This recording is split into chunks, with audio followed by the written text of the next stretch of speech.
mahigit 1 taon na rin palang nakakalipas, no?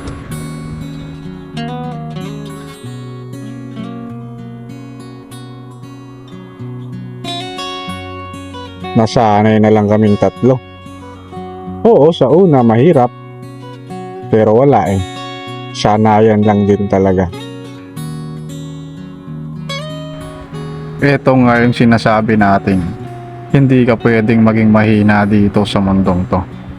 Dahil pag mahina ka, hindi ka talaga makakatawid sa mga mararanasan mo. Lalo na kung yung nagbigay mismo ng masakit na karanasan ay yung taong inaasahan mo. Kumapit lang talaga ako ng matindi sa paniniwala at pagtitiwala ko sa itaas.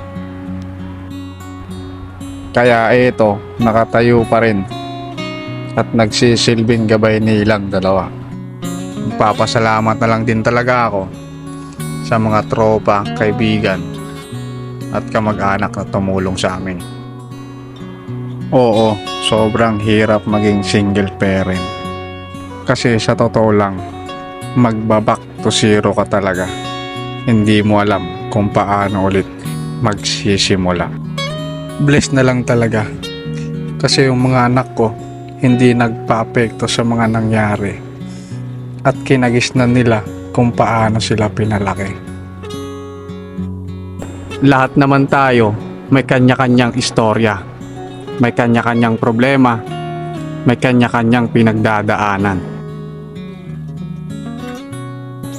Iba nga lang ang mabuhay bilang nag-iisang ina at ama, o ama at ina sa mga anak. At ito ang istorya namin tatlo.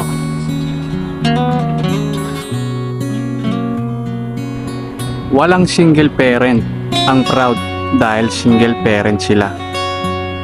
Nakaka-proud lang dahil yung akala nating hindi natin kaya ay kakayanin pala. Basta patuloy lang tayong maniwala na may Diyos. Patuloy lang tayong magtiwala sa gagawin niya.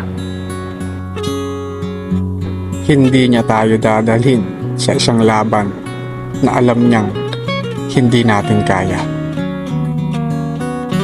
Kaya kung single parent ka, laban lang. Hindi habang buhay magiging ganyan ang istorya.